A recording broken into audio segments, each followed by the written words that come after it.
Doctor Pablo Yedlin, doctor, ¿cómo le va? Muchas gracias, por venir a la Tucumana de mañana. Gracias a ustedes por la invitación. Bueno, estuvimos hablando con el doctor muy tempranito. Gracias por venir. Bueno, nosotros tenemos entrevistas por ahí a las 10 de la mañana, porque bueno, hay reuniones y usted tempranito acá con nosotros. Bueno, Pablo Yedlin está casado con Viviana, que es docente universitaria.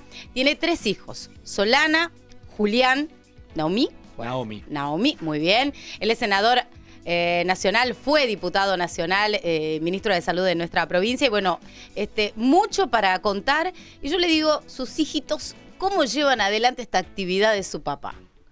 La actividad política. Exacto, los viajes y demás. Bueno, porque los chicos demandan tiempo. La Naomi, que es la menor... ¿Cuánto tiene ella? Ella es del 2000, así que tiene 22. El otro tiene 25 y la otra 27. Tengo una casada, Solana está casada. Y Julián está viviendo en Buenos Aires haciendo la residencia, ya es médico y está haciendo la residencia.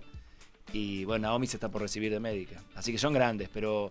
A ver, Naomi toda su vida yo ya era político. O sea, ella del consultorio mío como médico, pediatra, tiene muy pocos recuerdos. Los otros se acuerdan un poquito más de mi vida como médico, pediatra, pero bueno, han tenido momentos, porque la verdad que la política es así también, hay momentos mejores, hay momentos peores. Obviamente que entienden la exposición y saben algunas reglas generales que vivimos la familia de los políticos en este país, que bueno, que hay que acostumbrarse. Además, bueno, antes de llegar a lo que es su actividad actual, bueno, usted fue diputado nacional y ha tenido proyectos de ley, bueno, muy importantes que nos han marcado. A ver, hablamos de la receta digital y la teleasistencia médica, que fue un gran avance para nuestro país y sobre todo el tiempo que hemos vivido con la pandemia. Claro, la verdad que era una inconveniente legal que tenía la Argentina, porque la ley de ejercicio de la profesión médica obligaba a que la receta digital sea de puño y letra, así decía la ley. Sí. Y entonces la ley de firma digital, que es una ley que permitió que casi todas las firmas de puño y letra pudieran hacerse en formato digital, no alcanzaba a esta ley porque la ley era muy específica en el tema de la prescripción médica, así que hubo que cambiar la ley. Hubo que cambiar la ley de prescripción digital. Y la verdad es que lo habíamos empezado a trabajar antes de la pandemia, porque era una necesidad. Ya había hospitales, obras sociales del país que estaban usando el formato digital en forma de alguna manera ilegal. Sí. Y la pandemia lo que hizo fue acelerar los tiempos y obviamente permitirnos que la ley saliera, ¿no? Ustedes saben que sacar una ley en diputados es un esfuerzo enorme porque son 257 diputados, cada uno tiene sus propias ideas, todo el mundo quiere incluir algo en las leyes o opinar, así que hace falta mucho consenso para poder sacarlas y aprovechamos, como era la pandemia, y le sumamos a la prescripción digital la posibilidad de la teleasistencia, o sea, este tema que hoy parece normal, Exacto. Que un médico nos atienda por alguna plataforma de streaming o alguna plataforma, digamos, de comunicación digital. No era legal en la Argentina y bueno, lo que hicimos fue de alguna manera regularizarlo y digamos y pedirle a los sistemas de salud, a las obras sociales, a los hospitales, que si van a hacer consultas de teleasistencia, mantengan los formatos, la legalidad, la privacidad, el cuidado de los datos que cualquier consulta médica requiere, porque obviamente el sistema digital abre la posibilidad a que los datos se filtren, se distribuyan y esas cosas hay que cuidarlas. Bueno, y usted hacía alusión a la pandemia.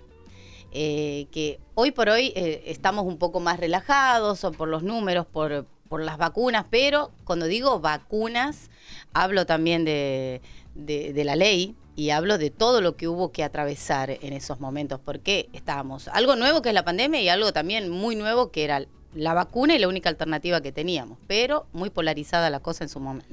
Claro, porque nosotros habíamos sacado la ley de vacunas de la Argentina. Sí. Hoy la Argentina tiene una ley que dice que todas las vacunas del calendario de vacunación en la Argentina son públicas, obligatorias y gratuitas en base a esa ley que hicimos Exacto. En ese momento.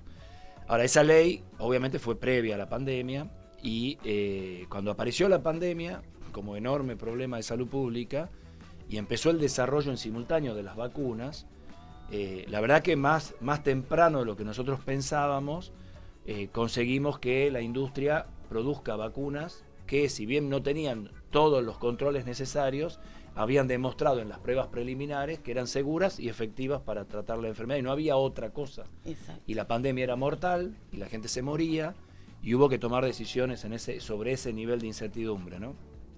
La mayoría de los países lo hicieron con formatos de autorizaciones de emergencia, la Argentina también, y el gran problema que tuvimos, los países como nosotros, o sea, países un poquito más periféricos, era conseguir las vacunas, porque las vacunas eran primero muy caras, segundo obviamente eran en dólares, y tercero no había vacunas para todo el mundo. O sea, el mundo producía 1.000 millones de dosis de vacunas y necesitábamos 4.000 millones de dosis de vacunas.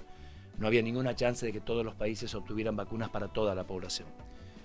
Lo que se intentó desde Naciones Unidas y de distintos mecanismos que buscaban la equidad era que los países empezaran de alguna manera a priorizar a los equipos de salud primero, a los mayores de 60 años después, pero eso no ocurrió. Lo que pasó es que cada uno de los países intentó conseguirse las vacunas que pudo y después priorizó para dentro del país, pero la verdad es que no hubo una lógica de distribución equitativa en el mundo. Tanto es así que hoy, al día de hoy, todavía muchísimos países de África tienen menos del 1% de su población vacunada, y eso habla a las claras de un mundo muy desigual. Bueno, Argentina, si bien no era África, lo cierto es que tenía que salir a competir para poder recibir las vacunas. Y en ese momento, la industria, además, empezó a exigirle a la Argentina y a todos los países que vendían las vacunas determinadas condiciones de venta que no eran las habituales en compra de remedios. Por ejemplo, que si había algún efecto colateral indeseado de la vacuna, los laboratorios no querían hacerse cargo y las indemnizaciones tenían que correr por cuenta del Estado que compraba. Claro. Además, obligaban a que los datos de las vacunas no se conocieran. No solamente las características técnicas de la vacuna, pero también la formalidad de la compra, o sea, el contrato. A cuánto valía la unidad, cuántas vacunas se compraban. ¿Por qué? Porque había mucha competencia entre ese momento los países y se compraba a distintos precios en distintos países del mundo. Así que bueno, estas cosas hicieron que tuviéramos que hacer una ley especial para la compra de vacunas COVID, que esa fue la ley que generó tanto revuelo, porque de alguna manera esa ley cuando se votó, sirvió para la mayoría de los países del mundo. Rusia nos vendió vacunas, China nos vendió vacunas, pero Inglaterra nos vendió vacunas, pero Estados Unidos, con sus dos laboratorios en ese momento más importantes, Pfizer y Moderna, decidieron que no servía la ley porque ellos tenían miedo. La ley decía que las indemnizaciones que íbamos a pagar nosotros, salvo que se demostrara negligencia por parte del laboratorio. Bueno, ellos optaron a decir que negligencia les parecía que ellos no era claro el término para la legislación norteamericana y por lo tanto no quisieron, hubo que modificar la ley. Se modificó la ley, salió un DNU posteriormente, modificó la ley, sacó el tema de negligencia, sacó algunos temas que necesitaban ellos también, de cómo garantizaba el país que compraba las vacunas que iba a tener los recursos suficientes para pagar las indemnizaciones. Se sacó idas y vueltas, la verdad que, bueno, nosotros... bueno, eso fue, ¿se acuerdan todo el lío? Ajenos todos a los que tratábamos de subsistir. Así es, ¿no? Y aparte había mucha gente que decía, el país no le quiere comprar a los norteamericanos, el país no quiere comprar Pfizer, el país quiere comprar vacunas teóricamente, decían, de mala calidad, rusas o chinas o ideológicamente de otra línea, y esto no tenía nada que ver. Y la verdad es que al final de esta historia, hoy, no hubo efectos colaterales, no hubo pago de indemnizaciones, ningún país pagó porque las vacunas fueron muy seguras, no hubo ningún problema, básicamente. Todo eso fue más temores empresariales y manejos empresariales. Claro, intereses sobre todo que tenían que ver con que tenemos pocas vacunas, ¿cómo hacemos para distribuirlas en un mundo que paga muy distinto y desigual? Entonces, priorizaron Europa, priorizaron los países Japón, priorizaron Israel, priorizaron países que podían pagarles en tiempo y forma de mejor manera, y a nosotros nos dejaron un poquito más para el final. Que dicen que si nosotros hubiéramos hecho una ley distinta cuando hicimos la ley de compra de vacunas, hubiéramos podido tener vacunas antes en la Argentina, es porque no el trasfondo. La verdad que Argentina consiguió vacunas en tiempo bueno para lo que fue el resto de la región, de calidad absoluta. Y la verdad es que cuando uno ve los números finales de la pandemia, digamos, no terminó, pero los números a hoy, la verdad que la mortalidad y los efectos, en Argentina no tuvimos nosotros gente que muriera en las calles, gente que estuviera... Lo que vimos en otros países del primer mundo. Por supuesto, de acá y países inclusive mucho más avanzados que nosotros, mercados... Y cosas, ¿no? Así que bueno, sí, hoy parece historia lejana, pero no pasó hace tanto, ¿no? Ahora lo traigo un poquito a nuestra provincia. Hay una ley muy importante que se aprobó, que entra en vigencia, que es la del narcomenudeo. ¿Qué opinión tiene usted al respecto? Mira, la situación del consumo problemático de sustancias es un enorme problema para nuestras sociedades de hoy, por varios motivos, ¿no? Por supuesto que tiene que ver con la enfermedad por uso inapropiado de drogas, cuya forma más grave es la adicción. La adicción, y que por supuesto la adicción es un problema severo de salud mental que requiere tratamiento, que requiere prevención, que requiere un esfuerzo enorme del Estado en la línea, primero, enmarcar este tema en el tema de lo que es la salud, ¿no? Y lo que es la salud mental como problemática de salud. Y hoy está como más visibilizado. Sí, y aparte el problema se ha hecho mayor, porque la verdad que el acceso a estas drogas adictivas es mucho más sencillo que en otras épocas. Y acá viene el tema de que hay drogas prohibidas y drogas legales. Exacto. Dentro de las legales mencionemos el alcohol como la primera droga adictiva del mundo, y también de la Argentina y también de Tucumán. Digo porque siempre hablamos de la cocaína, de la marihuana, de estas drogas, de las drogas de síntesis, pero recordemos que la primera droga adictiva por lejos en Tucumán es el alcohol, que es de venta legal, obviamente regulada por el Estado, en el sentido que no se puede vender a menores, pero la verdad es que el Estado poco y mal controla una droga que está legalizada, ¿no? Y la otra es el tabaco. El tabaco, la nicotina es 70 veces más adictiva que la marihuana y también es de venta bastante poco controlada por el Estado. Y dicho esto, pasemos a las drogas ilegales, que son las que tienen que ver, como hay drogas ilegales, hay un mercado ilegal de drogas, porque se consiguen. Eso genera todo un circuito de plata negra y de plata que tiene que ver con grupos, digamos, delictivos organizados, con mafias organizadas, que usan, como moviliza muchísimo dinero, usan a la población de los barrios para el uso menor. Y la verdad es que esto ha generado un enorme volumen de trabajo para las fuerzas policiales. Entonces la idea del narcomenudeo, de que el narcomenudeo sea controlado por la justicia local y el narcotráfico por la justicia federal, este es el punto, es una idea que como idea a mí me parece virtuosa, en el sentido de que evidentemente la capacidad de nuestra justicia federal, por lo menos al día de hoy, es muy limitada para dar respuesta a toda la problemática de narcotráfico y narcomenudeo.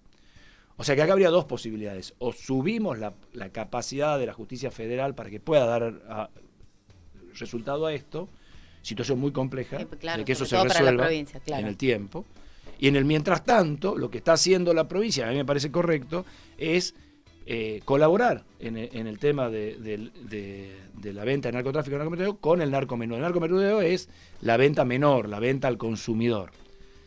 Evidentemente esto conlleva algunas problemáticas, porque cualquier situación o fuerza policial que empieza a investigar o a tratar este tema tiene los riesgos que han tenido las fuerzas policiales en todo el mundo con esto. Hay tanto dinero involucrado que hay posibilidad de que este dinero sucio empiece a trabajar en contra de nuestras propias fuerzas policiales, judiciales locales, etc. Eso es un tema muy complejo que no está resuelto y que requiere de mucha colaboración de la población y mucho entendimiento de que la droga hace mal, que la adicción mata, que trastorna la vida o lesiona la vida de los chicos que consumen para siempre. Si bien la adicción es una enfermedad de la que uno puede curarse, no es menos cierto que muchos chicos quedan con secuelas de por vida, sobre todo con el uso de algunas sustancias muy nocivas cerebralmente, como el paco, que son sustancias de muy mala calidad, además de adictivas, altamente adictivas. Y bueno, así que mi opinión está bien en ese marco, digamos. Nosotros creo que todas las fuerzas disponibles tienen que colaborar por este flagelo. Bueno, y ahora lo traigo un poquito también de nuevo a Tucumán, pero ya hablando de lo que se viene. Ya falta nada para que termine este 2022, ya se proyecta el año político del país. Y en este caso voy a preguntarle específicamente por Juan Mansur. jefe de gabinete. Mucho se dice, ya leemos incluso en medios nacionales sobre su posible regreso, licencia y demás. ¿Usted cree que hay alguien ansioso, o sea, una fuerza ansiosa de que él regrese acá a Tucumán? Bueno, el peronismo. Expectante. El peronismo definitivamente que tiene en él la conducción, porque es el presidente del partido y porque aparte es el conductor hoy lógico del Partido Justicialista, obviamente extraña que el conductor esté en la provincia. Ahora, es cierto, o no es menos cierto, que el rol que está llevando adelante Mansur hoy en Buenos Aires nos conviene a los tucumanos, a todos los tucumanos. ¿Por qué? Porque ser jefe de gabinete de ministros en nuestro sistema republicano democrático que tenemos es una puerta al lado del presidente y hay muchas cosas que se deciden en esa puerta. Entonces ha permitido Mansur en su estadía en Buenos Aires, más allá de lo que lo extrañemos y quisiéramos que esté, ha permitido que muchas obras, grandes obras de infraestructura que quizá no hubieran llegado a la provincia y que por ahí hoy no las vemos en su pleno desarrollo, pero que este año, el año que viene se van a ver. Estoy hablando de la ampliación de la autopista al sur, a Concepción, Monteros, Alberdi, la autopista al aeropuerto, el Canal Sur, como obras de desagüe, que hoy hemos incluido todas estas en el presupuesto actual. Y bueno, cuando uno va a pedir por el presupuesto, no es lo mismo venir teniendo a la Mansur de jefe de gabinete que no estando Mansur de jefe de gabinete. Y hay un punto también, usted dice esto tiene que ver Juan Mansur como jefe de gabinete. Hay un pedido que han realizado los gobernadores del Norte Grande. Es un histórico pedido de las asimetrías, como dice, Dios está en todas partes, atiende en Buenos Aires. El gas subsidiado en el sur del país porque, bueno, hace frío en el invierno. Y acá, el norte, temperaturas de 50 grados a la sombra, no teníamos ese beneficio con la tarifa eléctrica, algo que se planteó años y años. Se llevaron adelante diferentes reuniones con los gobernadores, como decía el Norte Grande, y hoy hay una tarifa diferencial para el norte y bueno... Uno lo ve sencillo, se reunieron 3 veces y ya está, o sea, como que... No, bueno, sí, pero obviamente pero es un pedido de lo que años. pasa es que tenemos que entender que la situación macroeconómica del país es muy compleja, los subsidios a la energía son uno de los grandes gastos que tiene el Estado, y entonces cuando uno tiene un Estado que tiene que pagar una enorme deuda, que ha pedido plata para poder pagar la deuda y que aquel que nos prestó la plata es el Fondo Monetario, y el Fondo Monetario tiene exigencias sobre nuestros gastos y algunos indicadores macroeconómicos como son el déficit fiscal, entiende las dificultades con las que se enfrenta Mansur, Sergio Massa y todos en este momento, ¿no? Pero entendiendo eso, me parece que ha sido correcta la decisión y es un avance que creo que es el mérito, como vos decís muy bien, de ese encuentro de gobernadores del Norte Grande, que más allá de que a veces son de distintos partidos políticos, han logrado ponerse de acuerdo, generar este núcleo de 10 provincias y pedir en conjunto. Y es muy distinto cuando uno pide por 10 provincias que si uno va a una provincia separada de otra, y han tenido en Buenos Aires, en la figura de Mansur, quien los escuche y le gestione esto. Por eso es que los gobernadores del norte entienden a la figura de Juan Mansur como jefe de gabinete como un representante, como un par entre pares, que está ahí al lado de Alberto Fernández, pero que de alguna manera los representa.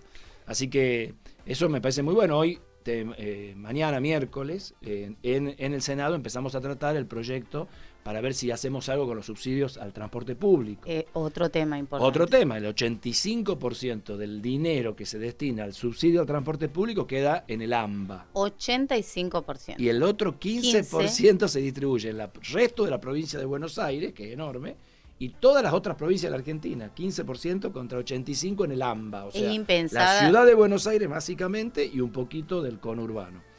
Entonces eso es muy desigual. Esa distribución inequitativa no puede ser. Entonces los proyectos que estamos tratando en el Senado... Eso no es nuevo, o sea, estamos hablando de años. No, es de hace muchos años. Y ojo, tampoco es que tiene que ser 50-50, tiene que haber alguna distribución lógica, y esa distribución lógica tiene que ver con la cantidad de colectivos, con la cantidad de pasajeros, con la cantidad de choferes, con la cantidad de kilómetros recorridos, y esto es lo que las leyes proponen, ¿no? Una distribución más equitativa. ¿Eso soluciona el problema del tránsito en Tucumán? No, porque el transporte público en Tucumán tiene muchos problemas, no solamente los subsidios nacionales, pero digamos, desde ya que le daría algún nivel de holgura o va a poder respirar mejor. Inclusive hoy el presupuesto que estamos tratando también mejora la cantidad de dinero destinada al transporte público del interior. Claro, y aparte no deja de tener en vilo siempre. Termina Claro, este mes, el otro mes. Eso no puede ser. El transporte público es un tema esencial para todos. No puede estar en vilo. Bueno, es como que vos me digas que esté en vilo la guardia de un hospital. Claro. Hay cosas que no pueden estar en vilo. Exactamente. Bueno, Pablo, estábamos hablando, vamos y venimos, estábamos hablando de Juan Mansur como jefe de gabinete y hablábamos del posible regreso. Ya se verá en los próximos meses. ¿Cómo cree que encuentra el peronismo acá? Bien. Porque tenemos a un Juntos por el Cambio que dicen la línea es estar unidos para el 2023. ¿Cómo está el peronismo? Bueno, Juntos por el Cambio dice eso, pero pareciera que no lo consiguen, ¿no? De todas maneras, es un problema de ellos. Creo que al final van a terminar consiguiéndolo, pero digamos, el peronismo va a ir unido a la elección del 23 en Tucumán. Va a ir unido porque los referentes máximos que tenemos hoy, que son el gobernador hoy, Osvaldo Jaldo y Juan Mansur, han decidido que esa interna que habían tenido hace 2 años atrás está superada y que el objetivo principal es poder gobernar la provincia, poder gobernar con la mayor tranquilidad posible y que el peronismo siga de alguna manera manejando las políticas públicas en la provincia de Tucumán, porque creemos que es lo mejor para la gente. Así que nos encuentra unidos. Yo creo que obviamente hay algunos temas de peleas comarcales, algún intendente o 2 personas que quieren el mismo cargo de intendente, o 2 o 3 personas que quieren el mismo cargo de legislador, se discutirá en la elección y ahí en el sistema de acople nuestro permite esa discusión en el mismo proceso eleccionario que se vota.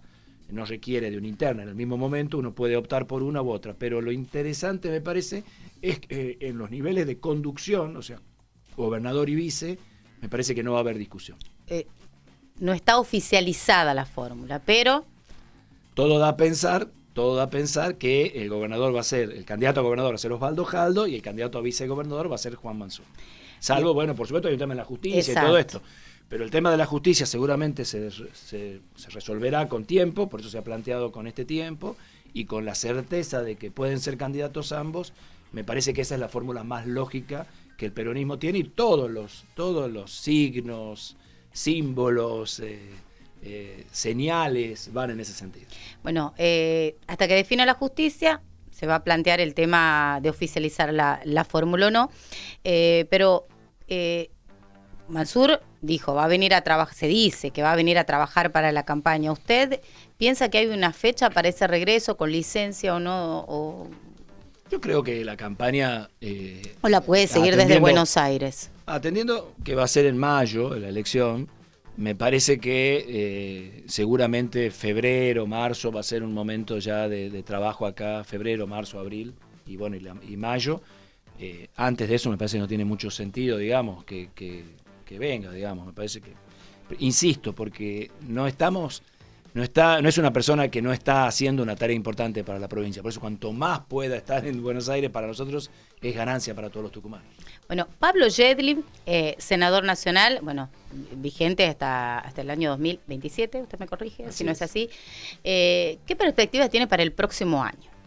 Quiero seguir siendo senador, quiero tal vez apostar para trabajar en Tucumán como legislador, o tal vez quiero una revancha en la capital. ¿Cuáles son las proyecciones de Pablo Jedlin? No, a ver, yo voy a seguir siendo senador de la Nación. He sido elegido para eso y tengo el trabajo que estoy haciendo adelante, tiene esa perspectiva. Obviamente que voy a colaborar en lo que hiciera falta para la elección que vamos a tener acá el año que viene, en el lugar que hiciera falta, participando con mi equipo, con mi gente, con mi nombre, con lo que hiciera falta. Pero mi expectativa a futuro es seguir siendo senador. Creo que ese es un lugar en donde me han votado los tucumanos y no tengo todavía mucha tarea por hacer. Bueno, hablando de lo que es el Senado de la Nación, yo le quiero preguntar si usted me puede contar un poco como explicación este plan 2030, si no me equivoco. ¿En qué consiste específicamente y cómo puede impactar en Tucumán? Lo llevo nuevamente al Senado. Le dimos media sanción el otro día en el Senado. Es el plan de ciencia y técnica para el 2030, elaborado por el Ministerio de Ciencia, Técnica e Innovación, que dirige el ministro Daniel Filmus, y que básicamente lo que hace forma parte de un ecosistema de leyes en donde está la de bionanotecnología, está la ley de financiamiento de ciencia y técnica, que básicamente lo que marca es un plan a varios años en donde la inversión de ciencia y técnica, que ustedes saben que la inversión en ciencia y técnica en la Argentina es cerca del 0.53% de nuestro PBI, o sea, medio punto de PBI es lo que invierte la Argentina en ciencia y técnica. Eso ha sido más en alguna época, sí. Durante los gobiernos peronistas de Cristina llegó al 0.69, 0.7% del PBI. En el gobierno de Mauricio Macri cada año fue disminuyendo y en estos años de Alberto Fernández, a pesar de la pandemia, ha vuelto a aumentar. Hoy está en 0.53. Esa inversión en ciencia y técnica, este plan prevé llevarla a 1.7. 1.7. O sea, claro, es 3 veces más de lo que hoy tenemos. Y esa inversión, comparada con otros países del primer mundo, no es tan alta, porque si uno compara, qué sé yo, Israel está en 4.5, o sea, por ahí países que apuestan mucho a ciencia y técnica. Son más chicos también. Son más chicos, pero el PBI son más grandes. Claro. O sea, lo que estamos hablando es de que lo que estos planes hacen es garantizarle a nuestros investigadores que el Estado Nacional, pero no solo el Estado Nacional, porque también ahí están incluidos los inversores privados, las universidades, van a apostar al desarrollo de la ciencia y la técnica y la innovación como mecanismo de salida de esto, porque en definitiva la Argentina va a salir con más educación, pero la educación no es solamente la primaria, la secundaria y la universitaria, sino también los institutos del CONICET, nuestra estación, la estación experimental, Obispo Colombres, estos institutos de investigación que tiene el país y que requieren financiamiento. Bueno, si hablamos de Obispo Colombres, uno de los beneficiados entonces. Claro, el plan lo plantea y plantea también cuáles son los 10 ejes de más importantes para investigar, porque también hay que orientar a la investigación. Nosotros necesitamos investigación que sea de utilidad para la Argentina en este momento de nuestro desarrollo. Entonces, bueno, lo que es la industria, qué sé yo, aeroespacial, lo que es el estudio de los mares del sur, lo que es el estudio de las nuevas energías. Del inmenso país que tenemos. Y a su vez el plan también marca por regiones, ¿no? O sea, qué va a ser el NOA, qué va a ser el NEA. Y la idea es que aumentemos también la cantidad, un 50% la cantidad de investigadores en la Argentina. Bueno, Pablo, acá lo llevamos de un lado para el otro, bueno, aprovechándolo y agradeciéndole nuevamente que esté aquí en el piso de la Tucumana. Lo vuelvo a llevar a la política, pero hablo de nación. ¿Cómo ve el futura candidata a presidente del país? ¿Qué dice? Porque mucho hablamos acá de Tucumán, la fórmula se oficializó, ¿no? Sí. La justicia. Sí. ¿Cómo ve usted? Bueno, es más difícil a nivel nacional hoy. No está definido. No está tan definido ni a nivel de la oposición ni del oficialismo. Claramente todavía quiénes van a ser los candidatos. En la oposición, perdón, Pablo, estuvo la señora Silvia Elía de Pérez la semana pasada y decían que hay una gran apuesta en la figura de Gerardo Morales. Bueno, el radicalismo opina por Gerardo Morales, pero si vos preguntás a la gente del PRO, te van a decir que Horacio Rodríguez Larreta. Exacto. Y bueno, tienen a Milei, que también les hace mucho ruido más por la derecha, pero por fuera. Bueno, por eso te digo, quizás se definen una PASO, si es que la PASO va a estar.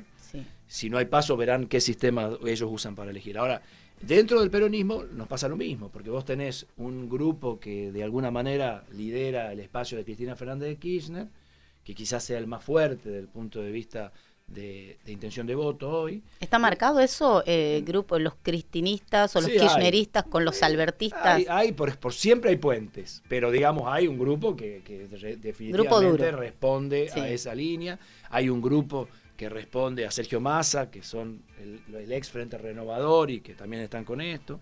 Tenés el grupo albertista, en donde vos no sabés bien si sumarlo o no a Juan Mansur, o Juan Mansur ponerlo en el lado de los gobernadores. Claro. O sea, el peronismo es un movimiento muy amplio. Y es un tema entonces. Y sí, por supuesto. Y ese tema se puede definir o por una PASO, o por una interna, o por el acuerdo entre todas estas fuerzas que frente a decidieran, estamos hablando de este nivel de decisión, ¿no? Decidieran entre ellos cuál es la mejor opción electoral para la elección del 2023. Está menos claro entonces.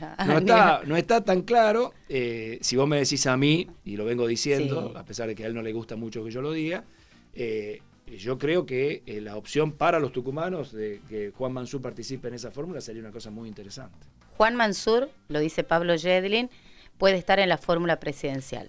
A mí me gustaría que esté. A mí me gustaría que esté. Puede estar, está, digamos, sin duda es una de las personas que hoy están en esa discusión. Hay tiempo, falta mucho. Por eso es que es tan importante también para los tucumanos que la elección de mayo, Mansur tenga un buen resultado, porque eso también lo propiciaría que sea visto de alguna manera. O sea, tiene un buen resultado en Tucumán, ha hecho una buena gestión como jefe de gabinete, ha hecho un aprendizaje muy importante. Él ha estado muchos años en Buenos Aires, porque él ha sido 7 años ministro de Salud de la Nación, en épocas complejas también, y hoy ya lleva todos estos años como jefe de gabinete de ministros. Es una figura, digamos, hoy de la política nacional peronista del primer nivel. Bueno, es vicepresidente del partido. Y bueno, ¿cómo lo va a definir el peronismo? Es un tema que yo todavía no lo sé. Bien. ¿Y Pablo Yedlin en el 2023? Pablo Yedlin en el 2023 va a ser senador. Va a ser senador. Pero insisto, y vuelvo a repetir, si bien mi objetivo es seguir siendo senador, la verdad es que no voy a sacarle el cuerpo, y cada vez que se me ha necesitado del partido he participado, y si hace falta voy a volver a hacerlo para conseguir que la mayor cantidad de voluntades de tucumanos que me conocen, que confían en mí, que saben de la trayectoria que hemos tenido a lo largo del ministro de Salud, como secretario general de la Gobernación, como diputado y como senador, y que saben de lo que hago, digo y cómo me he comportado y cuál es mi vida, y quieran sumarse a través de esa imagen mía para conseguir votos para el espacio, por supuesto voy a participar. Bueno, doctor Pablo Yedlin, muchas gracias por compartir un café, un vasito de soda aquí en la Tucumana de mañana. Un gusto verte, un gusto verte. Bueno, muchas gracias y lo invitamos pronto. Acá estamos. Bueno, el doctor Pablo Yedlin, senador nacional, aquí en la Tucumana de mañana.